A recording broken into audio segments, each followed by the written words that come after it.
L'Airbus A380 était censé être le futur du voyage aérien. Le plus gros avion de passagers au monde. Un géant à deux ponts que les compagnies ne pouvaient pas ignorer. Mais quand Airbus est venu frapper à Hong Kong, Cathay Pacific a discrètement dit non. Pas de gros titres, pas de super jumbo vedette, juste du silence. À l'époque, on y voyait de l'hésitation. Aujourd'hui, ça ressemble à de la clairvoyance. Alors, pourquoi l'une des compagnies les plus prestigieuses d'Asie a-t-elle rejeté l'appareil que tout le monde voulait? Et qu'est-ce que cette décision révèle sur les choix brutaux que les compagnies doivent faire? Nous sommes au début des années 2000. Les dirigeants d'Airbus atterrissent à Hong Kong avec leur présentation de l'A380. La présentation est impeccable. Cathay exploite des routes long courrier très fréquentées, comme Hong Kong-Londres et Hong Kong-Sydney, plusieurs fois par jour, avec des aéroports comme Heathrow, où des avions plus grands signifient plus de revenus par créneau d'atterrissage. La clientèle est haut de gamme, exactement pour qui les cabines de luxe de l'A380 ont été conçues. Les analystes de l'aviation observent et attendent. Ça paraît inévitable. Les réunions du conseil se tiennent à huis clos. On commande des études de route. Les modèles financiers passent scénario après scénario. Tout le monde s'attend à ce que Cathay rejoigne le club des premiers clients de l'A380 aux côtés de Singapore Airlines et Emirates. Mais l'annonce ne vient jamais. Voici ce qui s'est vraiment passé dans ces salles de réunion et pourquoi le refus de Cathay est devenu la décision la plus rentable qu'ils n'ont jamais dévoilée.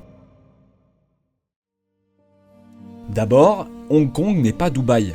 Emirates a construit son empire A380 grâce à une géographie idéale. Dubaï se trouve au carrefour de l'Europe, de l'Asie et de l'Afrique. D'immenses flux de correspondance dans toutes les directions. Des passagers londoniens vers Bangkok, des voyageurs de Mumbai à destination de New York, des hommes d'affaires de Francfort en route vers Singapour. Lorsque vous traitez autant de correspondances, il vous faut de gros avions. Hong Kong fonctionne complètement différemment. Cathay dessert 190 destinations depuis son hub fortifié. Les chiffres révèlent le problème. Combien de passagers font vraiment escale à Hong Kong lorsqu'il existe des vols directs? Ou quand ils vont d'Amérique du Nord vers l'Asie du Sud-Est et que Séoul ou Tokyo offrent des itinéraires bien meilleurs? La géographie héritée du post-colonial de Hong Kong ne lui a pas donné le statut de superconnecteur du 21e siècle.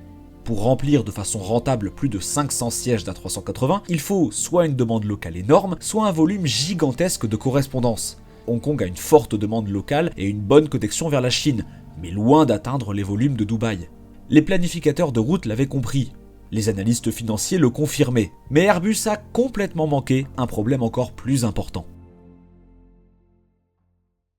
Alors qu'Emirates pensait capacité, Cathay pensait fréquence. Plutôt qu'un énorme A380 pour Londres, Cathay a préféré plusieurs vols quotidiens en 777, plus d'horaires de départ, plus de sièges premium répartis sur plusieurs créneaux, plus de flexibilité pour les voyageurs d'affaires pressés. Regardez comment ils opèrent à Londres aujourd'hui. Plutôt que de tout miser sur un super jumbo de 500 places, ils proposent des départs à 8h, 13h25, 22h40 et 23h15 avec des A350 000 ou des 777-300 ER. Les voyageurs d'affaires ne se soucient pas du prestige de l'avion. Ils veulent juste attraper le vol qui colle à leur planning. L'A380 aurait créé ce que les planificateurs de Cathay appelaient une flexibilité limitée. Un seul départ, une seule arrivée. Espérons que vos prévisions de demande soient parfaites. Si vous vous trompez de 20%, vous faites voler un double pont à moitié vide, à 4 moteurs qui brûlent du carburant. Plusieurs fréquences donnaient à Cathay une flexibilité dynamique. Jour de grande affluence, vous ajoutez un vol de plus. Une période plus calme, vous en enlevez un. Essayez d'ajuster la capacité d'un A380 aussi vite. Mais la stratégie de fréquence a révélé quelque chose d'encore plus important sur le modèle économique de Cathay, un aspect qui allait s'avérer crucial lorsque la crise est arrivée. Le prix catalogue du A380 avait atteint 445,6 millions de dollars en 2018, même si les prix réels étaient généralement bien inférieurs. Mais ce n'était pas le vrai problème. C'était la complexité opérationnelle qui posait problème. 4 moteurs au lieu de 2, équipement au sol spécialisé, hangar dédié à la maintenance, programme de formation pour pilotes adapté à 8 à 12 avions environ. Toute analyse détaillée des compagnies aériennes révélait une réalité implacable. Une petite sous-flotte d'A380 entraînait des coûts fixes disproportionnés. Stock de pièces détachées dans les entrepôts, outils spécialisés, équipements pour la manutention au sol à chaque destination, programme de formation pour pilotes et équipage, tout ça réparti sur juste quelques avions. Pendant ce temps, leur flotte de 777-300 et 777-300 ER a dépassé les 50 appareils. Économie d'échelle dans la maintenance, flexibilité des pilotes entre les variantes, inventaire de pièces communes, meilleure utilisation car plus de routes pouvaient accueillir un 777 plutôt qu'un A380. Les analyses de l'industrie montraient que l'exploitation de l'A380 ne devenait rentable qu'à partir d'un certain seuil de taille de flotte, un seuil que KT, avec leur réseau de routes, avait peu de chances d'atteindre. La compagnie a évité ce piège en restant fidèle à ses familles d'appareils principales. Mais ce qui rend le refus de KT vraiment intéressant, c'est qu'ils avaient un avantage qu'Airbus avait complètement sous-estimé. Contrairement à Heathrow ou JFK, l'aéroport international de Hong Kong n'était pas fortement limité en créneaux pendant les débuts de l'A380. KT pouvait opérer plusieurs fréquences avec priorité en tant que compagnie locale. Cela annulait un des arguments clés de vente de l'A380. Dans les aéroports à créneaux restreints, utiliser de plus gros avions avait du sens, maximiser la capacité passager avec un nombre limité d'atterrissages. Mais à Hong Kong, KT pouvait étaler ses opérations sur la journée. Pourquoi entasser 500 passagers dans un A380 lorsqu'on pouvait proposer 3 vols 777 à 300 passagers chacun avec un meilleur étalement horaire et plus de sièges premium? L'infrastructure aéroportuaire soutenait cette stratégie. Plusieurs pistes, des rotations efficaces, moins de pression pour entasser autant de passagers par créneau comparé aux méga-hubs congestionnés d'Europe. Cette flexibilité opérationnelle dépassait les vols passagers. Certaines villes secondaires du réseau asiatique et nord-américain de KT n'avaient pas les pistes renforcées, les voies de circulation larges ou les grandes portes nécessaires à l'A380. Les 777 et A350, avec leurs plus petits gabarits, permettaient un accès fluide à ces destinations, étendant ainsi le réseau. Et cette flexibilité se révélera prévoyante lorsque l'industrie fera face à sa plus grande crise. Mais d'abord, KT devait résoudre un tout autre casse-tête stratégique. Le modèle économique de KT ciblait les passagers premium, pas le trafic de correspondance grand public. Ces cabines long courrier étaient majoritairement premium. Suite en première classe, classe affaires avec siège-lit, des passagers à fort rendement, prêts à payer pour des vols directs et une commodité d'horaire. L'A380 a été conçu pour la stratégie d'Emirates, ou l'inverse, remplissant de vastes sections économiques avec des passagers en correspondance. Dubaï-Londres avec plus de 300 sièges en économie, en comptant sur les tarifs de correspondance depuis des villes du Moyen-Orient, d'Afrique et d'Asie du Sud. Le hub de KT à Hong Kong dessert des marchés premium d'origine destination avec des profils de passagers complètement différents. Les voyageurs d'affaires de Hong Kong à New York ne sont pas des routards sensibles au prix cherchant des connexions bon marché. Ce sont des cadres payant 8000 $ pour la classe affaires qui veulent des vols directs avec des horaires pratiques. KT devait viser des revenus plus élevés par passager, cabine premium, itinéraire direct, horaire flexible. Ça impliquait plusieurs départs de 777 tout au long de la journée, pas un énorme A380 misant sur l'économie d'échelle. Contrairement à ses homologues asiatiques Malaysia Airlines et Thai Airways, dont les flottes d'A380 ont sous-performé avec une faible utilisation et des retraits anticipés, KT a privilégié la rentabilité plutôt que le prestige d'un flagship, ce qui a préservé sa santé financière face à l'évolution du marché. Mais pendant que KT faisait ses calculs, elle observait aussi très attentivement ses concurrents.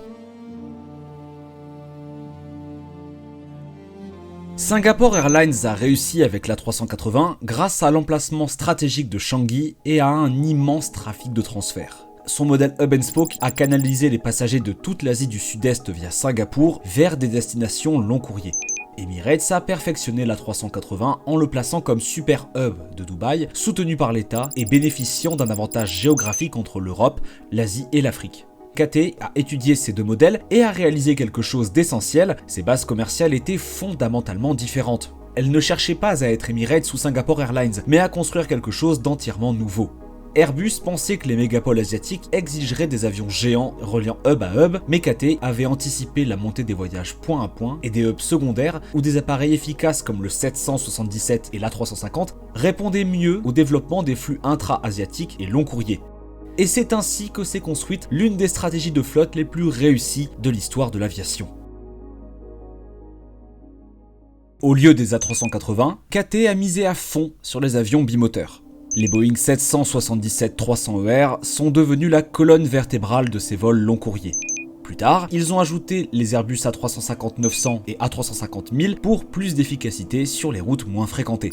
Cela leur a donné l'une des flottes long courriers les plus modernes et économes en carburant. des qualifications pilotes communes entre les variantes de 777, des économies d'échelle en maintenance, la flexibilité d'adapter la taille des avions à la demande. L'A350 000 offre 70% de la capacité d'un A380 avec 2 moteurs plutôt que 4, une meilleure efficacité carburant par siège, des coûts d'exploitation réduits partout, l'accès à plus d'aéroports dans le monde. Tous ne peuvent pas gérer d'A380. Mais ici se trouve la clé stratégique, la flexibilité de la portée. L'A350 000 pouvait relier Hong Kong à n'importe quelle ville d'Amérique du Nord en vol direct, y compris des villes secondaires où un A380 n'aurait jamais été rentable. Des trajets comme Hong Kong-Boston, Seattle ou Toronto sont devenus possibles avec ces bimoteurs efficaces, mais sans espoir avec un super jumbo de 500 places. Cela a donné à KT des opportunités d'expansion réseau qu'aucun opérateur d'A380 ne pouvait égaler. Alors qu'Emirates restait bloqué dans ses gros hubs, KT pouvait desservir profitablement des marchés long courrier plus modestes. Le rejet de l'A380 par KT s'inscrit dans sa doctrine de simplification de flotte, évitant les petites sous-flottes comme l'A340-600, retraité en 2017 pour ses coûts élevés, ou les avions prestige comme le 747-8i, en s'appuyant sur des familles fiables 777, A350 et A330. Elle a réalisé des économies en maintenance, formation et pièces. Et elle a évité un cauchemar de maintenance qui se révélerait dévastateur pour ses concurrents au moment du vrai test. Mars 2020. Le Covid-19 paralyse l'aviation mondiale. Les opérateurs d'A380 vivent un cauchemar. Ces avions géants étaient conçus pour des routes à forte demande. Lorsque le nombre de passagers s'effondre de 90%, l'A380 devient économiquement impossible à faire voler. Emirates a mis toute sa flotte d'A380 au sol durant des mois. Singapore Airlines l'a immobilisé plus d'1 an. Lufthansa a retiré définitivement 6 appareils. Air France a accéléré la mise à la retraite de tous ses A380. Et KT Pacific, sa stratégie basée sur des avions bimoteurs a parfaitement vieilli. Ne pas s'engager sur l'A380 a permis à KT de retirer plus vite ses vieux avions et de compter sur ses bimoteurs pour la reprise, atteignant 92% de sa capacité d'avant-crise dès mi-2025, plus vite que les concurrents coincés avec leur super jumbo immobilisé. Moins de carburant consommé en période ralentie. Meilleure utilisation des avions sur des horaires réduits, flexibilité pour ajuster les capacités au rythme de la reprise. Alors que les opérateurs d'A380 peinaient à justifier les coûts des 4 moteurs avec des taux de remplissage à 50%, les 777 et A350 de KT restaient viables même avec une capacité réduite. Cette souplesse s'est aussi vue en cargo. KT Pacific, leader du fret aérien mondial, a tiré parti du vaste espace sous la cabine des 777-300ER et A350 pour une meilleure flexibilité de revenu fret que l'A380. Durant le Covid, cette capacité a généré un revenu vital, 35,8 milliards de dollars hongkongais rien qu'en 2021, lorsque la demande passager plongeait de 90%. La pandémie n'a pas seulement confirmé leur choix, elle a prouvé leur intelligence stratégique. Aujourd'hui, les preuves sont accablantes. Emirates, le plus grand supporter de l'A380, annonce des changements stratégiques. La compagnie introduit l'A350 et attend les livraisons des 787 et 777X. Dans le monde entier, les compagnies retirent les A380 plus tôt que prévu ou peinent à les utiliser pleinement. KT Pacific exploite l'une des flottes long courrier les plus performantes. Sa stratégie à 2 moteurs permet de réduire les coûts, d'améliorer la flexibilité et d'augmenter la rentabilité. Lors de la pire crise de l'industrie, elle a prouvé que l'efficacité l'emporte sur le spectacle. La flexibilité prime sur la capacité. Une stratégie intelligente bat les avions les plus prestigieux. Le refus de KT Pacific de l'A380 n'était ni par conservatisme, ni par manque d'ambition. C'était une intelligence stratégique. Ils comprenaient leur marché. La géographie de Hong Kong ne pouvait pas soutenir le modèle de transfert de Dubaï. Leur réseau axé sur le premium exigeait de la fréquence, pas de la capacité. L'économie des appareils jumeaux efficaces surpassait un seul gigantesque avion sur leurs itinéraires. Mais surtout, ils ont évité le piège d'acheter des avions pour le prestige plutôt que pour le profit. L'A380 était une véritable merveille d'ingénierie aéronautique. Mais l'excellence technique ne garantit pas toujours des opérations rentables. Ils ont choisi la fréquence plutôt que la capacité, la flexibilité plutôt que le spectacle, l'économie plutôt que l'ego. Et quand la plus grande crise de l'histoire de l'aviation a frappé, cette stratégie les a tout simplement sauvés.